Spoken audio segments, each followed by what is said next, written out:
Dios me bendiga, hermanos y amigos, nuevamente por estar con nosotros en esta noche. Yo sé que ha sido de mucha bendición para mi persona y para muchos amigos que nos escuchan y hermanos. Quiero decirles de que desde Honduras nos están viendo, de El Salvador nos están viendo, desde España nos están viendo. Yo sé que de Costa Rica nos están viendo también.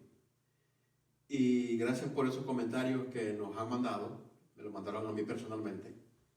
Y yo sé que allá en Honduras, a mi hermano Eric, muy amado mío, me mandó un texto y me dijo que había sido bendecido por las prédicas que están escuchando. Y yo sé que el evangelio, la palabra, va a llegar a su destino, donde Dios quiere llegar.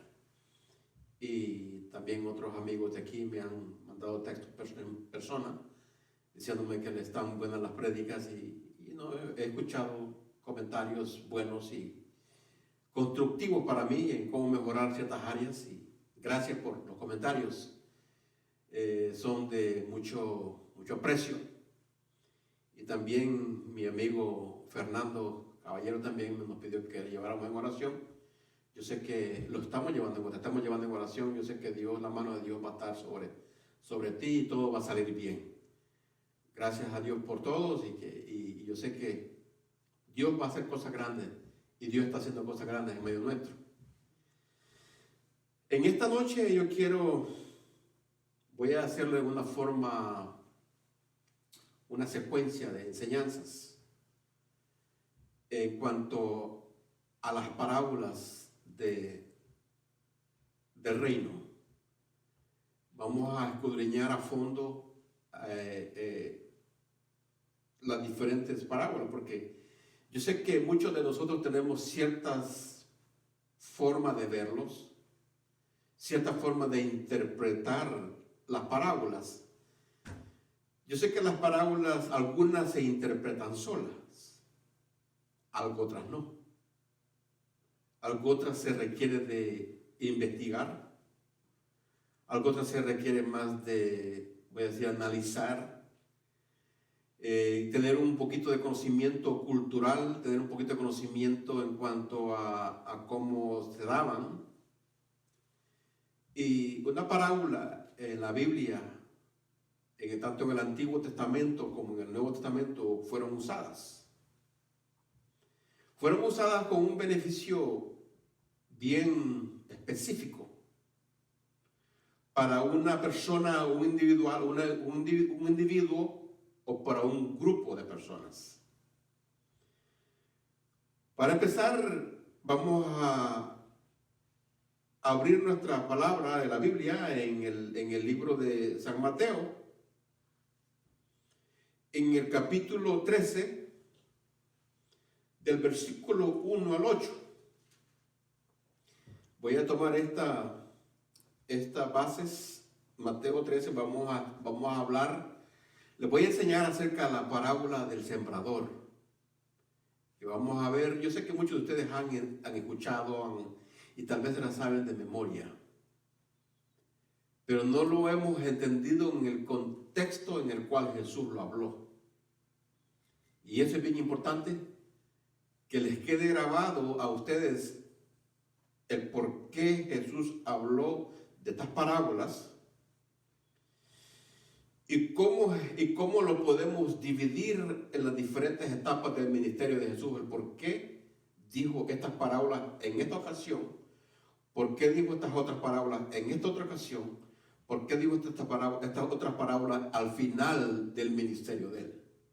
Todo eso es bien importante de entenderlo. Entonces, cuando nosotros venimos y abrimos las Sagradas Escrituras y las analizamos, vamos a ver algo bien interesante. En Mateo capítulo 13, lo voy a leer del versículo 1 al 18, y dice así: aquel día salió Jesús de la casa y se sentó junto al mar. Y se le juntó mucha gente, y entrando él en la barca, se sentó y toda la gente estaba en la playa. Y les habló muchas cosas por parábolas, diciendo: he aquí el sembrador salió a sembrar. Y mientras sembraba, parte de la semilla cayó junto al camino. Y vinieron las aves y la comieron. Parte cayó en pedregales, donde no había mucha tierra. Y brotó pronto, porque no tenía profundidad de tierra.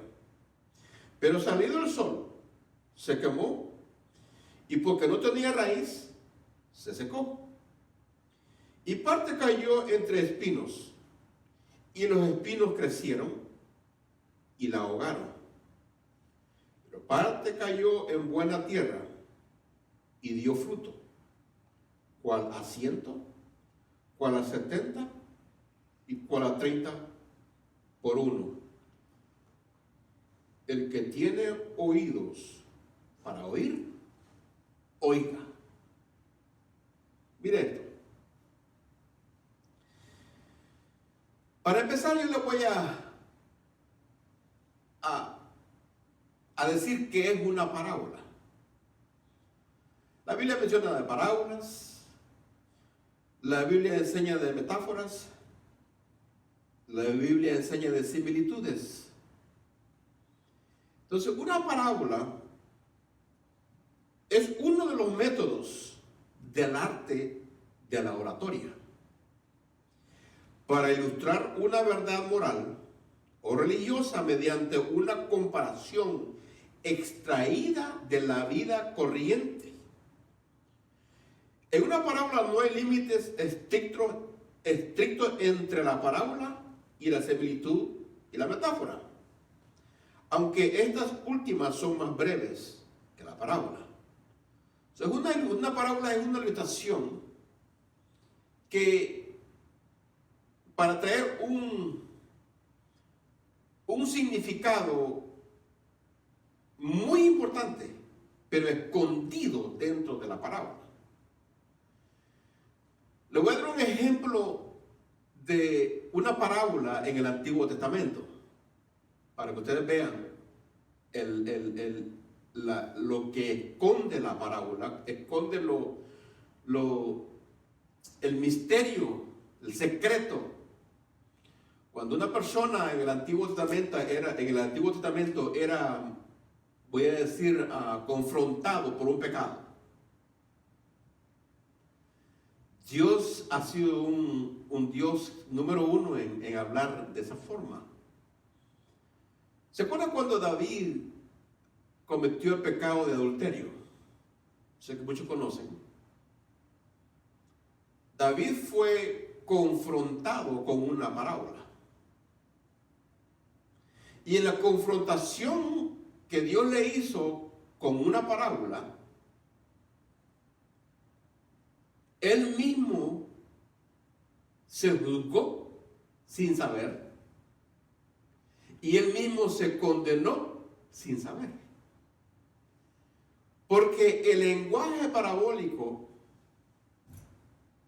hay mucha sabiduría en ello. Imagínese usted a alguien viniendo donde David, después que cometió el adulterio con Betsabé. ¿Quién se atrevería a venirlo a acusar si él era el rey? Ningún profeta quizás se le cruzaba por la mente decir, él puede matar, él me puede meter en la cárcel, como le pasó a Juan el Bautista. Juan el Bautista no usó parábola. Juan el Bautista le cayó con un golpe a este rey, metió en la cárcel y luego le volaron la cabeza. Entonces Dios quizás le llama a Natán, al profeta Natán, y le dice: quiero que tú vayas donde David, el rey de mi siervo, y que lo vayas a molestar. Entonces, quizás Natán, el profeta, diría él, yo voy a ir donde el rey David. Tú sabes que él tiene la autoridad de meterme preso. Aunque sabemos la historia de cómo David lo planificó, el adulterio, cómo David planificó la muerte del esposo de Betsabé, todo eso era secreto. Todo eso no fue visible ante los ojos de su gente. Tal vez los más cercanos sabían lo que David estaba haciendo, pero David sabía que Dios lo estaba viendo. Él sabía bien eso. Pero Dios le manda a Natán y le dice, mira, le vas a llevar una historia. Mira la parábola. Natán viene y le manda la historia que se encuentra en 2 de Samuel, capítulo... 2 de Samuel, el capítulo creo que está en el 14.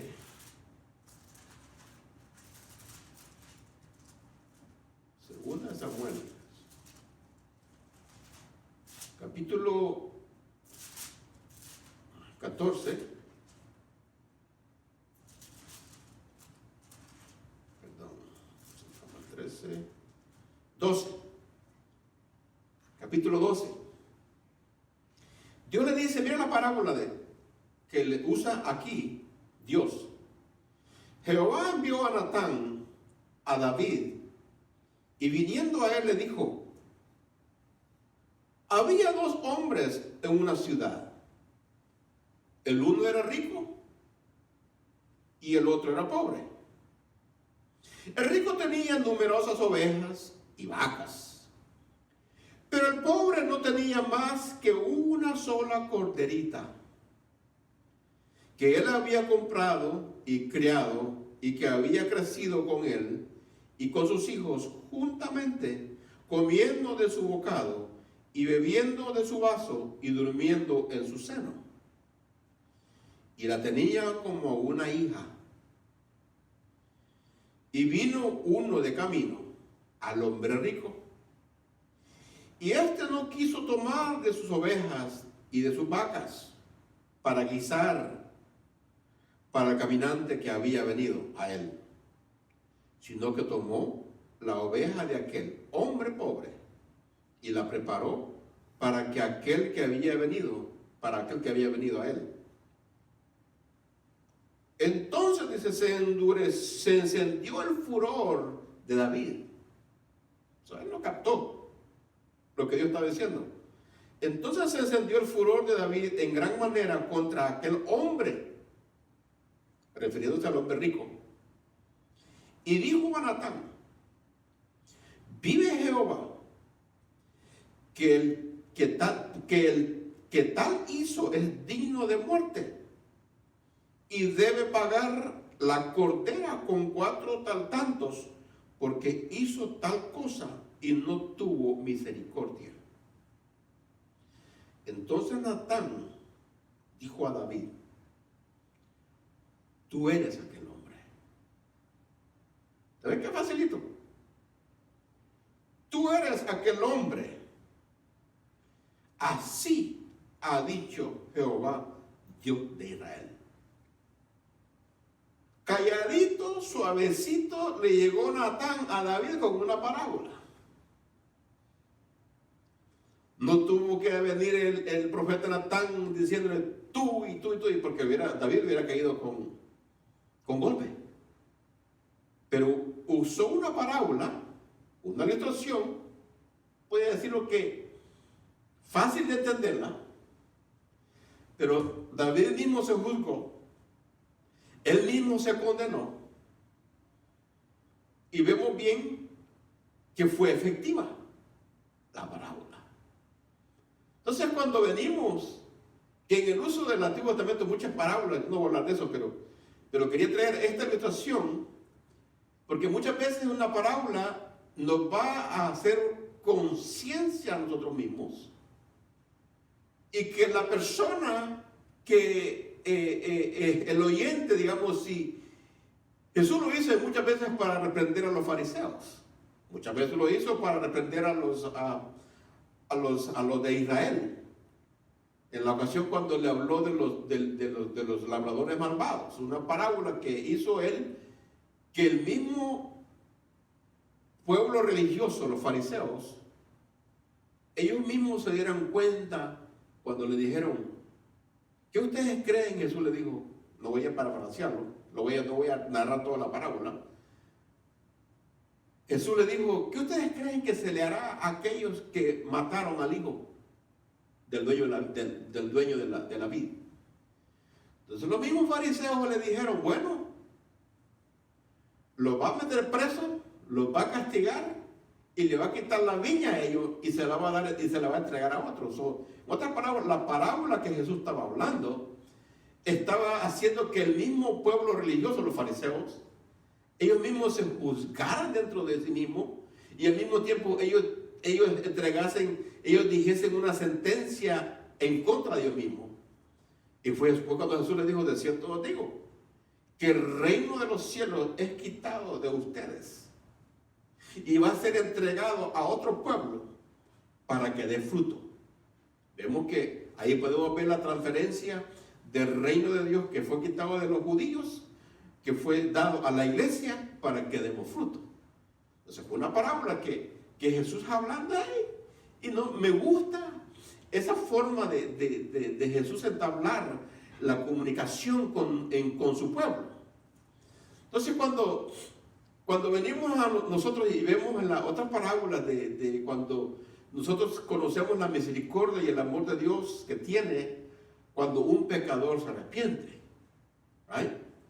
Un pecador que se arrepiente y Dios tiene misericordia de él, Jesús usa una parábola para que el pueblo entendiese, y es la parábola del hijo pródigo. Podemos entender la ilustración, todo el mundo conocemos la parábola del hijo pródigo, y podemos entenderlo bien de que no es necesario que se le dé más explicación de la misericordia de Dios hacia aquel perdido, hacia aquel que ha topado fondo y que está en un estado mental, en un estado psicológico, en un estado que dice, ok, that's it, llegué a mi fondo, llegué, ya no puedo más, no me queda otra cosa más que ir, levantarme, ir a la casa de mi padre y que él a pedirle perdón, decir, he pecado contra el cielo y contra ti, yo no soy digno de ser llamado tu hijo. Esas parábolas, con eso mismo, en la ilustración Jesús mismo enseña de lo misericordioso que es Él para con aquel que está, con aquel pecador arrepentido. ¿Me entiendes? Entonces, cuando venimos y entramos en la ventaja que tienen, es que esas ilustraciones te quedan grabadas en lo más profundo de tu mente, tu corazón, puedes decirlo así, que eso no se te va a olvidar tan fácilmente. Esas parábolas son bien exclusivas en la forma de que Cristo las usó para llegar al corazón de su audiencia. Entonces, en Mateo 7 encontramos 7 parábolas. Encontramos la parábola, lo voy a decir, encontramos la parábola del sembrador. Lo voy a decir esto. 4 parábolas de las 7 parábolas que están en Mateo, las primeras 4, que es la parábola del sembrador, que es la parábola del trigo y la cizaña, que es la parábola de la semilla de mostaza y la parábola de la levadura, las 4 primeras.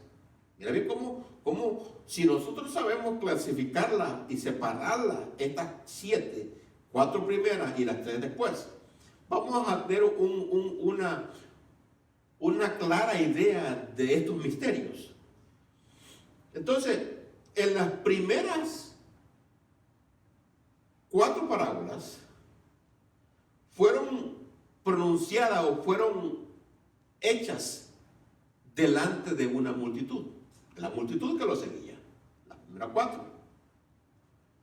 Las otras 3 que quedan, que es la parábola de la perla de gran precio, la parábola del tesoro escondido y la parábola de la red, esas parábolas no fueron habladas en público, sino que fueron habladas exclusivamente a sus discípulos. Entonces, la primera, que es el trigo de la cizaña, el sembrador, el Señor vino en busca de fruto. ¿Saben esto? Y todo estaba relacionado a semilla, a la levadura, a la semilla de mostaza. Jesús, cuando Él vino a buscar fruto. Pero al no hallarlo, reveló que había estado sembrando la palabra del reino y explicaba que gran parte de la semilla que él había sembrado en el reino, no había dado fruto. ¿Escucha bien esto? Menciona los 4 terrenos y gran parte de la semilla no dio fruto. En la parábola del sembrador, el trigo, la cizaña y la semilla de mostaza y la levadura, nuestro Señor Jesucristo expone el aspecto externo del reino durante Él estuviese ausente. Durante la ausencia de Cristo, y expone lo que el hombre ha hecho de dicho reino. En otras palabras, a medida que le vaya explicando todas estas parábolas, que le voy a dar una parábola por clase, nos vamos a dar cuenta de cómo el hombre ha llevado a la conclusión o a la culminación de estas 4 parábolas, porque representa la área externa de cómo el mundo ha reaccionado a la palabra de Dios en las primeras 4 parábolas. Entonces, cuando venimos en las otras 3 palabras, Jesús les enseña a sus discípulos y les exhibe el objetivo o la intención divino de lo que en el reino de Dios surge. Entonces, cuando vemos estas cosas, estas parábolas, vamos a ver el contenido de lo que es ser parte del reino de Dios. Ahora, mira esto. En una de las prédicas pasadas yo les enseñé, les dije que muchos de los hijos del reino, muchos de los hijos del reino iba a ser lanzado a las tinieblas de afuera, que estaba en el capítulo 8 del libro de San Mateo. ¿Se acuerdan cuando le dije eso? Ahora quiero que les voy a explicar más a fondo lo que eso significa. En el capítulo 8 del versículo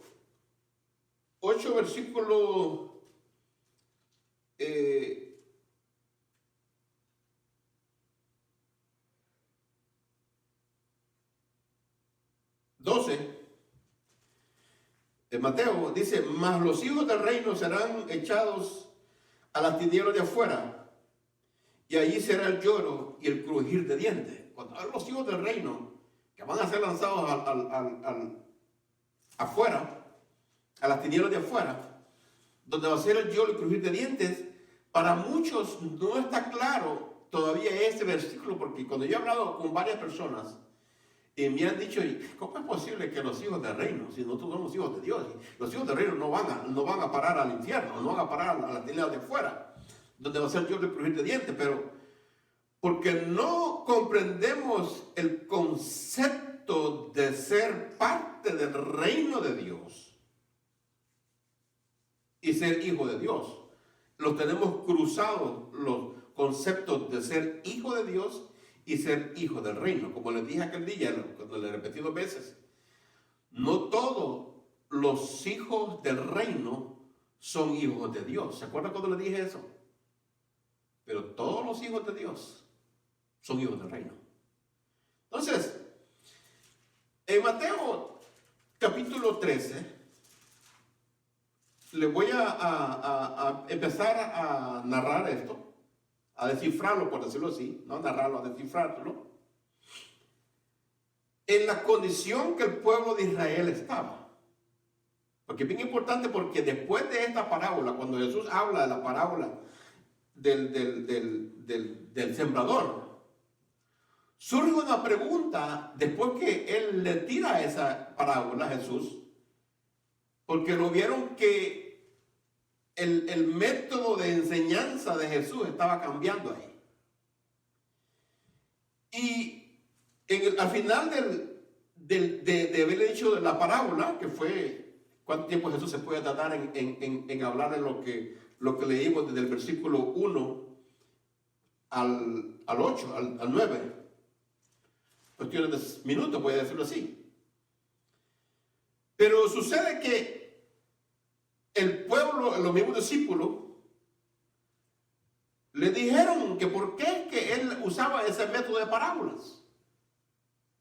Entonces Jesús le dice algo bien interesante en el versículo 11, en el 10, perdón, voy a decirle: entonces acercándose a los discípulos le dijeron, ¿por qué les hablas por parábola? Los discípulos no le dijeron a Jesús, ¿por qué tú nos hablas en parábola? Los discípulos entendieron y discernieron que Jesús le estaba hablando en parábola a los fariseos. Porque ellos dijeron, ¿por qué les hablas en parábolas? Y él respondió y le dijo, porque a vosotros os es dado saber los misterios del reino de los cielos, mas a ellos no les es dado. Escuchen bien esto. La condición que estaba el pueblo de Israel estaba en una condición tremendamente, voy a decir la mayoría, no voy a decir todo, pero la mayoría, ellos no reconocían especialmente el lado religioso. Ellos no entendían muy bien. Escúcheme, si usted lee el capítulo 12 de Mateo, usted va a ver que Jesús le mostró tantos milagros. Le mostró milagros que le pusieron a un hombre que tenía la mano seca. Después le llevaron a un hombre que era endemoniado, que al mismo tiempo era sordo y ciego. Le trajeron otras personas que mira, Jesús hizo infinidad de milagros en el capítulo 12. Era suficiente evidencia, voy a decirlo así, para que el pueblo religioso se diesen cuenta de que el que estaba enfrente de ellos haciendo esos milagros tenía que ser alguien bien importante, alguien lleno del poder de Dios, alguien lleno de la misericordia y el amor de Dios.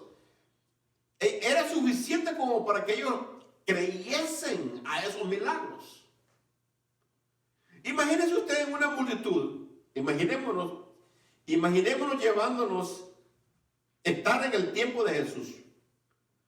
Digamos que Jesús viniese y multitud le sigue y le traen estas personas enfermas, endemoniados, ciegos, cojos. Y Jesús viene y empieza a hacer los milagros enfrente de ustedes. Muchos de ustedes dirían, wow, qué poder tan grande de este hombre. Ustedes quizás pensarían como aquella mujer o aquellos amigos del hombre paralítico que lo bajaron del techo. Quizás ustedes pensarían inmediatamente en aquel amigo suyo que está enfermo. Right? Ustedes pensarían en decir, mírenlos todos los milagros que este hombre está haciendo. Tenemos a Juan, tenemos a María, tenemos a Pedro, tenemos al otro, están enfermos, traigámoslo para acá. Mira, hagamos algo, traigámoslo porque este hombre tiene poder. Right? Este hombre tiene poder para sanar a los enfermos. Entonces, muchos de ustedes quizás harían de traer a todos los enfermos.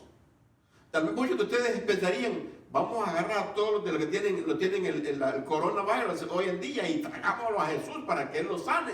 Y no hay problema en Jesús. Si Él puede dar vista al ciego, Él puede darle el audio a los sordos, y al mudo los puede hacer hablar, y a los endemoniados los saca afuera. ¿Qué es lo que nos puede hacer con este coronavirus? Todos pensaríamos que Él es el único que lo puede hacer si estuviéramos en los tiempos de Jesús hablando, ¿no? Lo mismo también si no tuviéramos... Jesús no ha cambiado, Él sigue siendo el mismo ayer, hoy y por los siglos. Nosotros podemos traerle a estas peticiones de algún amigo que tengamos, de que digamos, o alguien que tenga el virus o que tenga una enfermedad, podemos decirle al Señor, mira, sánalo. Lo pueden hacer. Jesús no ha cambiado para nada. Él sigue siendo el mismo. Pero hay otro grupo en medio de la multitud que están diciendo,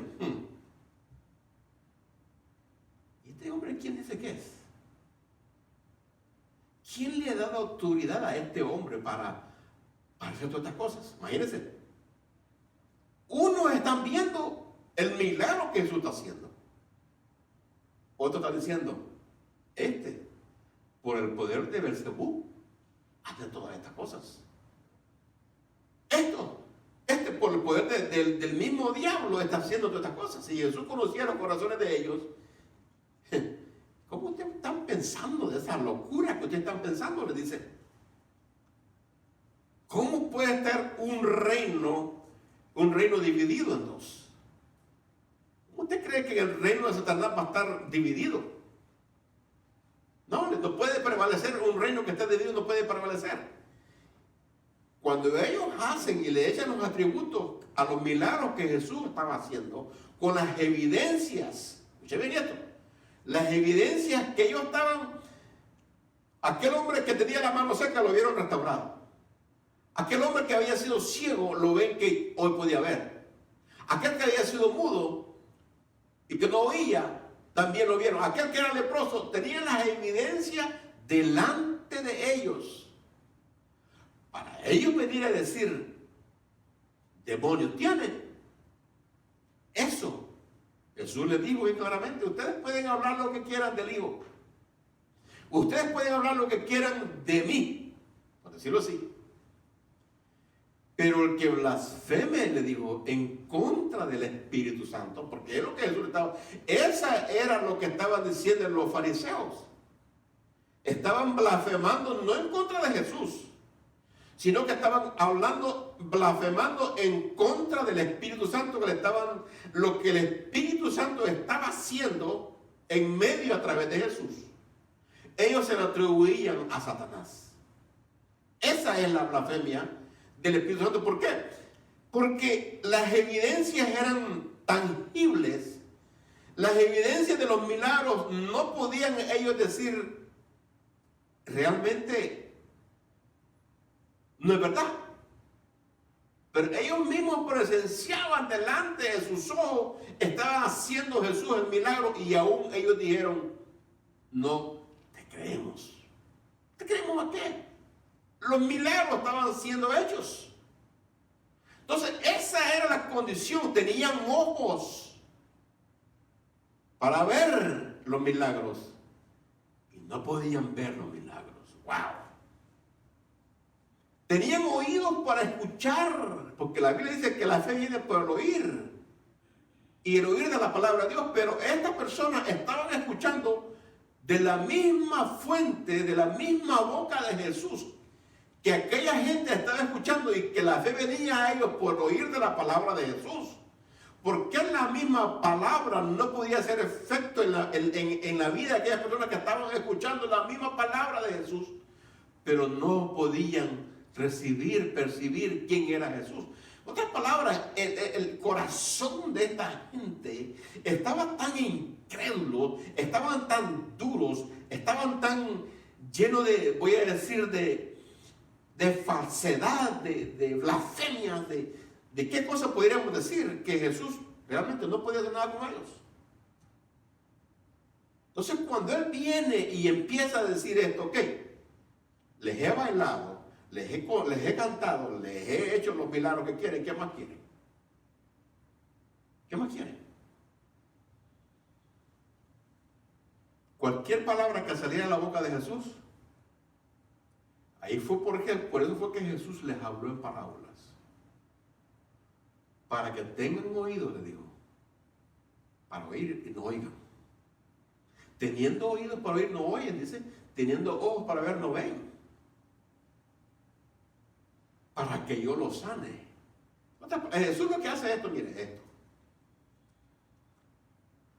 Él le reveló la condición espiritual en que estaba el grupo, el pueblo religioso. Y le revela de una forma bien directa, por decirlo así. De que dijo, yo quisiera salvarlos, yo quisiera perdonarlos, si ustedes estuvieran en la condición de recibirme a mí. Pero al hablarles en parábolas, digo, para que no entiendan.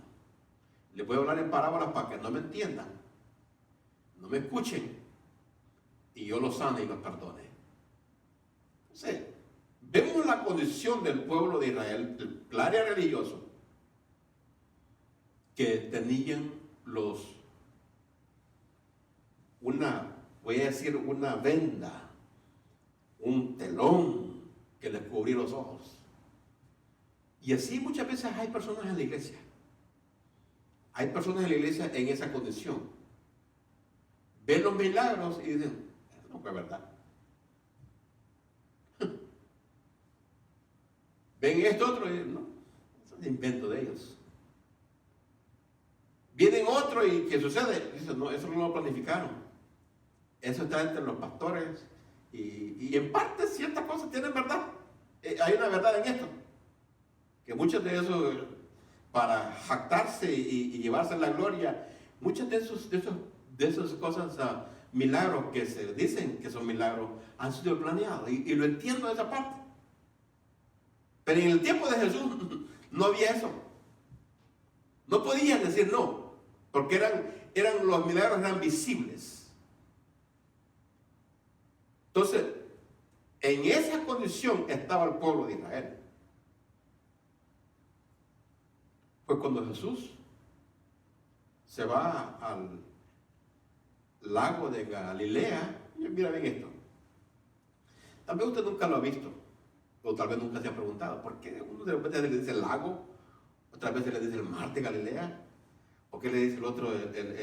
Tenía varios nombres ese lugar. Pero déjame decirle que desembocaba, entraba el río Jordán, pasaba cerca. Y la mayoría del agua entraba al lago de Galilea. Pero el lago de Galilea tenía una salida que desembocaba al mar. En otras palabras, había ciertos lugares que el agua la mayor parte del agua de Galilea era agua dulce. Una de las cosas que podemos ver ahí es que el mar de Galilea, ahí es donde se movió Jesús, haciendo muchos milagros en Galilea. Toda esa zona ahí era de negocio. La mayoría de los discípulos eran de Galilea. Y si usted ha visto desde cierto ángulo el mar, usted sabe cuando usted va a la playa, ¿se da cuenta? Que usted todo el tiempo va en bajada, ¿sí o no?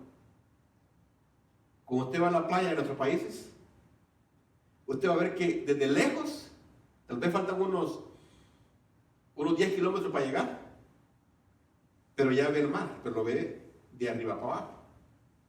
Porque el mar está bajo el nivel, ciertos lugares están bajo el nivel del mar. No está bajo, perdón, el mar está que todo el mundo lo puede ver de alto.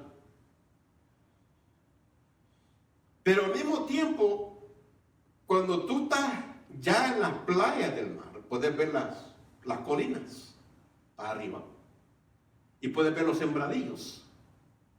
Y puedes ver las diferentes siembras que ha hecho el pueblo para ellos poder trabajar en la agricultura, porque era una fuente, estaba el mar de Galilea, el lago de Galilea estaba ahí, el que fluía muchas aguas para hacer el riego, y era una área fértil.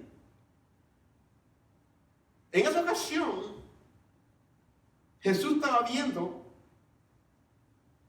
Usted ha visto que en el mar, usted no puede hablar y que la demás gente le escuche. ¿Por qué no puede hablar y que la demás gente le escuche? Si está a la orilla de la playa, para hablarle a multitudes. A menos que usted tenga como son parlantes, o que tenga bocinas que puedan amplificar su voz. Pero Jesús usaba siempre las orillas del mar para hablarle a multitudes. No sé si usted se ha dado cuenta que si usted está en un lago donde no hay el ruido de las olas, fácil se puede escuchar la multitud cuando ustedes van al bautismo. ¿Qué va a pasar? Cuando van al lago allá, ¿verdad? Usted no ocupa un micrófono para dirigir el servicio, para cantar alabanza. Se oye por todos lados. ¿Por qué? Porque el espacio es permisible para que la voz se expanda sin tener que alterar la voz. Y usted ve que porque están las aguas calmadas, es un sistema que Jesús usaba ese beneficio para predicarle a las multitudes. En esta ocasión Jesús viene y se sube a una barca, que era el púlpito de Jesús a la orilla del mar de Galilea. Y de la barca empieza a predicarle a las multitudes. Pero él, estando en la barca, él vio que andaba un hombre arando, un hombre que andaba sembrando. Y ahí dijo el sembrador, que salió a sembrar, y toda la gente empezó a ver tal vez en la forma que lo estaba haciendo. Y una de las formas que hacía muchas veces era de que cuando hacían el arado o removían la tierra, no es como en nuestros países, tal vez. Usted se ha fijado que andaba un cumbito aquí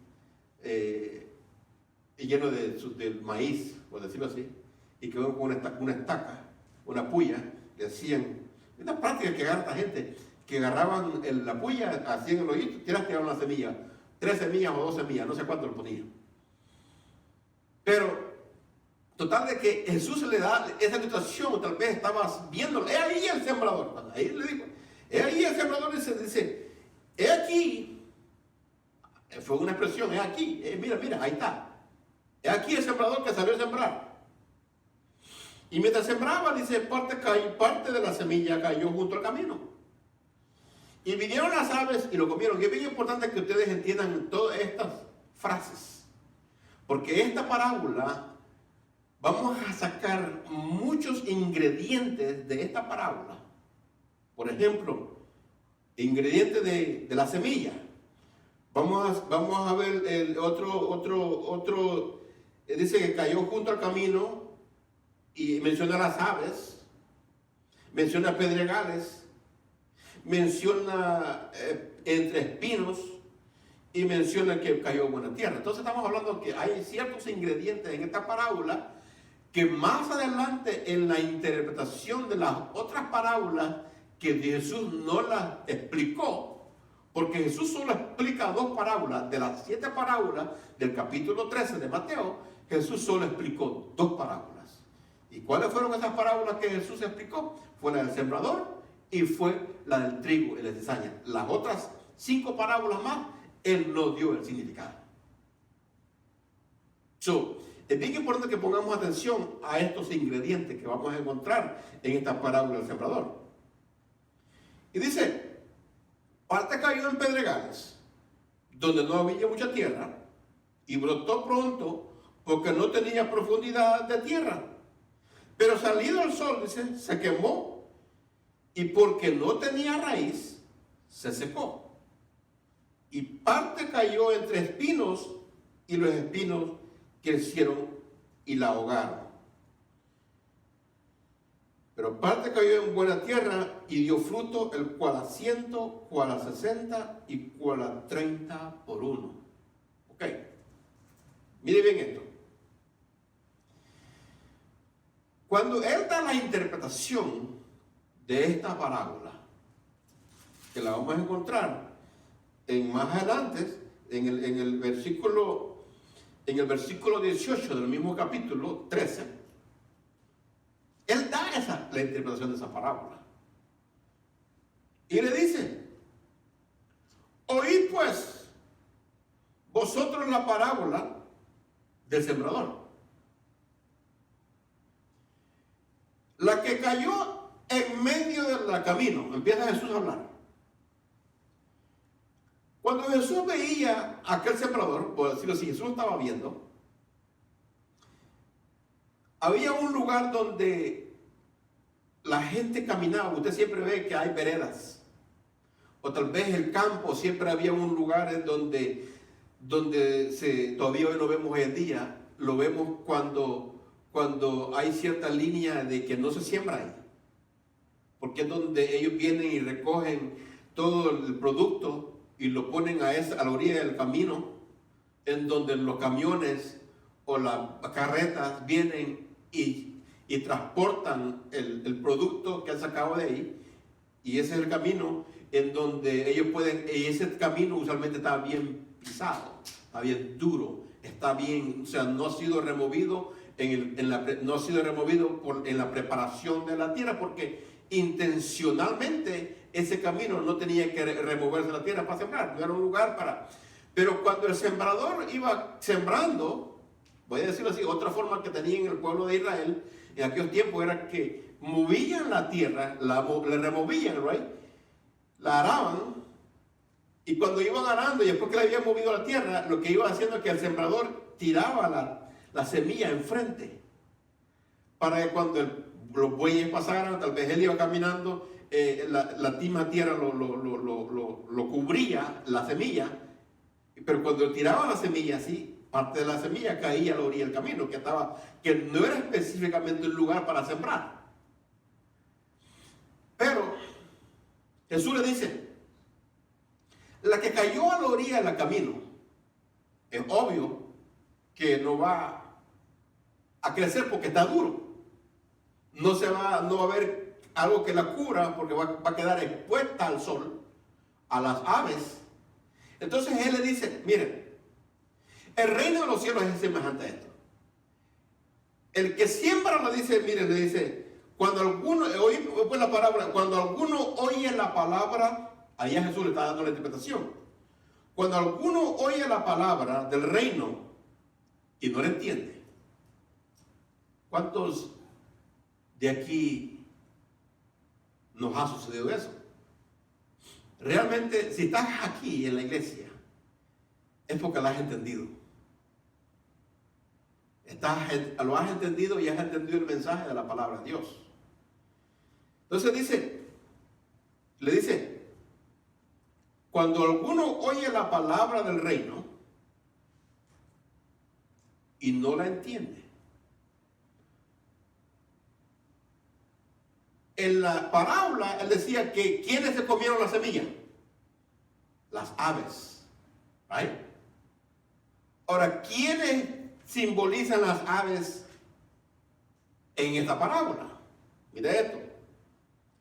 Cuando alguno oye la palabra del reino y no la entiende, viene el malo, viene el enemigo y arrebata lo que fue sembrado en su corazón. Otra palabra. La palabra del evangelio, esta bendita palabra, cuando nosotros predicamos la palabra de Dios, y tal vez muchas veces hacemos campañas al aire libre, campañas en estadio, campañas en una iglesia grande, o campañas en una iglesia local, una iglesia pequeña, invitamos a personas que vengan a escuchar palabra de Dios. Nosotros intentamos traer a aquellas personas que queremos ganarlas para el Señor, para que vengan a escuchar la palabra de Dios. Porque creemos que el corazón de aquella persona, la palabra de Dios va a caer en el corazón, primero en la mente y el corazón, y aquella persona va a aceptar al Señor. Pero usted ve muchas personas que llegan a la iglesia en ese sentido, que usted le ve que están con los brazos cruzados y están de espectadores. ¿Esto qué? ¿Esto aquí? Tal vez nunca han estado en una iglesia, pero están con un gesto en la cara que dice: Yo vine acá solo por complacer a esta mujer o a este hombre o a este amigo porque ya no me lo podía quitar encima. ¿Verdad que nos ha pasado a muchos? Ya. Estas personas vienen, escuchan la palabra de Dios, pero su corazón está entenebrecido. Su corazón está, o sea, en otras palabras, el terreno donde va a caer la semilla está en un corazón duro. La semilla entra en el entendimiento, en la mente, le escuchó, porque no creo que no esté escuchando, no va a estar escuchando si es de alguien que habla español, no va a estar hablando, alguien va a estar al frente y va a estar hablando en chino, no le va a entender lo que el chino está diciendo. Está escuchando su propio lenguaje y no lo va a entender. Entonces viene esta persona, salió así que quizás peor de cómo entró. Porque tal vez aquel mensaje le cayó como limón en la herida. Y sale diciendo, ¿y este quién se cree? ¿Ah? ¿Y este quién se cree que me va a estar diciendo las cosas a mí? Tal vez casualidad que tal vez uno está hablando de un mensaje de arrepentimiento y dice que de un adúltero, ningún ladrón, ningún mentiroso, y tal vez aquellas tres cosas, cualidades son esta persona. Y dice, ¿para qué vine a la iglesia? ¿Para que me estuvieran sacando los trapos al sol? Mejor no llego. Y se fue para la casa y se fue triste, quizás enojado se fue. Porque la palabra de Dios, y también le digo, yo no vuelvo a poner pie en esa iglesia. Mire, llegó en el teléfono de los amigos que le había invitado, quizás este me lo borro, lo voy a bloquear. Para que cuando me llame, que yo no me dé cuenta, que me llamó, le bloqueé el teléfono.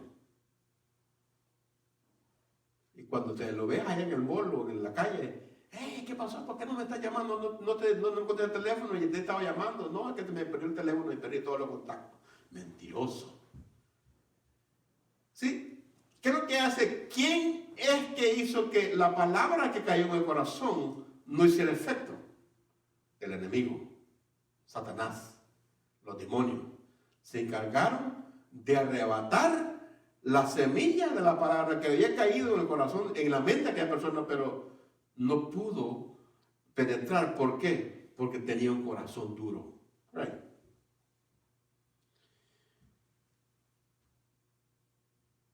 Y el que viene del hermano dice, y arrebata lo que fue sembrado en su corazón. Este es el que fue sembrado junto al camino. El que fue sembrado en pedregales, dice, este es el que oye la palabra y al momento la recibe con gozo. Ok, todos nosotros hemos visto eso, ¿right? Todo el mundo hemos visto que la persona que lo trajimos a la misma campaña que el primero vino, la misma campaña viene el otro, a la misma campaña, esta persona escuchó la palabra de Dios y tuvo efecto. Y pasó, cuando le hice el llamado, pasó al frente, se oró por él y llegamos al punto de que, digo, wow, Señor, gracias porque un alma se arrepintió, se vino a tus caminos. Y empezó aquella persona, sintió el cambio, porque Dios le perdonó sus pecados, porque se arrepintió. Pero ¿qué sucedió con esta persona? Yo le llamo a esta persona, voy a decirlo así, los haraganes. ¿Por qué le llamo los haraganes? Porque nunca tuvieron tiempo de abrir la palabra de Dios, de escudriñarla. Nunca tuvieron tiempo de decir, ¿qué es lo que la Biblia dice concerniente a esto? Nada. Le gustaba la iglesia, el ambiente de la iglesia, la música, las prédicas del pastor, las prédicas de la enseñanza del maestro. Oh, perfecto, good. Y hermano, yo quiero, mira, yo soy músico, me den la chance de tocar los instrumentos. Yo puedo cantar, otro dice, yo puedo tocar el piano, o yo soy bajista, yo soy baterista, y empezamos nosotros como parte del pueblo de Dios, empezamos a involucrarnos en los caminos de Dios. Pero ¿qué sucede con estas personas? No dedican tiempo a escudriñar la palabra, no dedican tiempo a orar delante de la presencia de Dios, no dedican tiempo a estar en un devocional con Dios, sino que todo es, hey, good, la iglesia es good, todo es bueno y hay un gozo en la persona. Cuando yo veo esa clase de personas, porque dice, yo sé que muchos tenemos un ojo para poder ver el crecimiento de aquellas personas, y por eso es que nosotros hacemos los estudios bíblicos, hacemos enseñanza en la iglesia, las prédicas que vayan enfocadas en ciertas áreas de la vida personal de la persona, porque queremos ver los crecimientos, queremos ver que, pero a veces uno predica, otro enseña, otro hacemos estos seminarios y vemos que no hay crecimiento en conocimiento, no hay crecimiento espiritual. Cuando digo crecimiento espiritual, sí, el hecho de que alguien esté tocando, el hecho de que alguien esté tocando o alguien esté cantando no quiere decir que es espiritual. Porque muy fácilmente se puede esconder la espiritualidad detrás de todo esto. O sea, no todo el que está al frente diciendo todas esas cosas se va a poder decir que somos espirituales. ¿Qué es lo que sucede? Cuando el problema viene. Ahí está el problema. Le dice, cuando alguno oye la palabra, en el 19, cuando alguno oye la palabra del reino y no la entiende, perdón, eso ya lo leí, y el que fue sembrado en pedregales, este es el que oye la palabra y al momento la recibe con gozo, pero no tiene raíz en sí, sino que es de corta duración. Pues al venir la aflicción o la persecución por causa de la palabra, luego tropieza. Todos nosotros, no hay excepción de persona, a todos le va a llegar la tribulación. A todos nos va a llegar la prueba. A todos nos va a llegar la aflicción. Pero ¿qué es lo que nos mantiene firme a nosotros como hijos de Dios? Todo esto, la aflicción, la prueba, la persecución, ¿qué es lo que nos mantiene firme? Es si nosotros estamos bien enraizados en la palabra de Dios. No nos va a mover de ninguna forma. Vamos a salir heridos, pero no vamos a salir derrotados. Vamos a pasar nos va a dejar cicatrices en la prueba, pero no nos va a tumbar. Entonces cuando vemos esto, que estas personas, cuando nos acordamos, la prueba viene a esta persona y cuando la vemos, ¿qué pasó con fulano? It's gone. ¿Por qué? Volvió nuevamente. Pero ¿qué sucede? Mire esto. Volvió nuevamente afuera. Porque dijo, desde el momento que yo me convertí al Señor, como que las puertas del infierno se levantaran contra mí y todo me ha ido mal. Se fueron.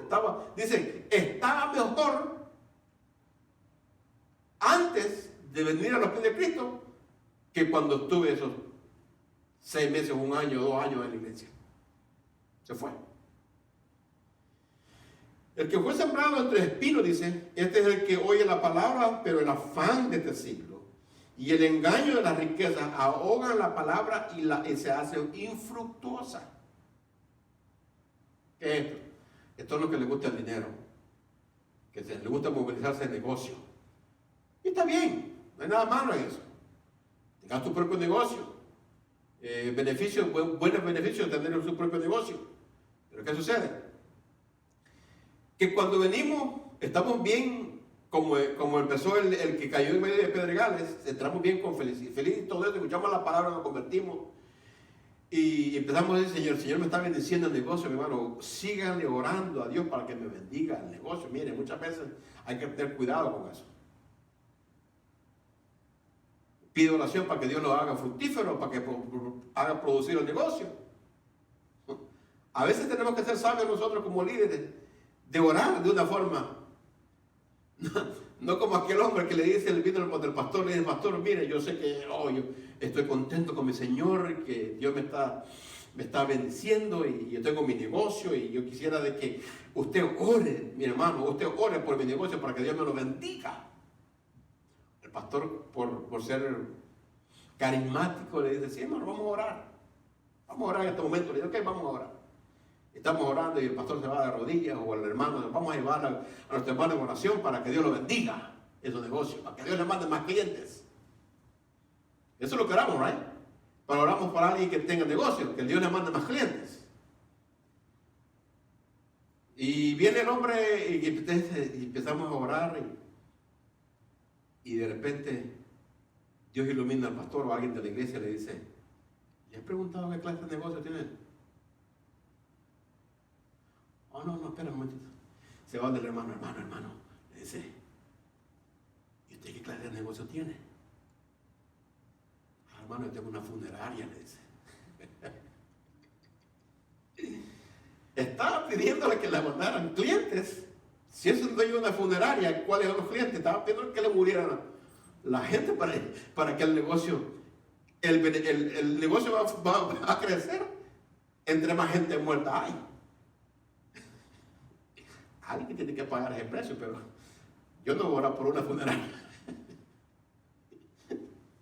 Yo no voy a orar por una funeraria. Así que si usted tiene una funeraria y que quiere que yo ore por usted, lo siento, mi hermano, no puedo. Porque ahí está diciendo el Señor: mata a aquellas para que le llegue negocio a mi hermano. No lo voy a hacer. Sorry, si tienes una funeraria que lo estás viendo. Dice que se volvió en el asunto de la vida, el negocio cuando nos acordamos ya no lo vemos más. Ahora, hermano, es que el negocio Dios me está bendiciendo grandemente.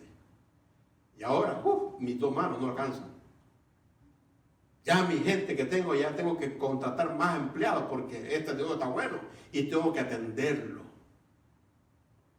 Y así empezó. Y cuando menos acordó, ya no lo vimos. Se involucró en los negocios de esta vida. Se fue. Pero dice: mas al que fue sembrado en buena tierra, este es el que oye y entiende la palabra y da fruto y produce a 100, a 70 y a 30 por uno. Mire esto. Usted siembra una semilla de trigo,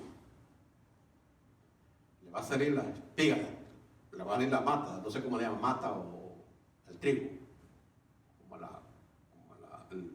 el arroz, el maíz. Una espiga te puede producir 100 semillas. ¿Cuántas espigas tiene una espiga? Te puede producir 100 semillas. Está cargada de espiga. Otra espiga te puede producir de una semilla. Otra espiga te puede producir 70 semillas. Otra espiga te produce 30%.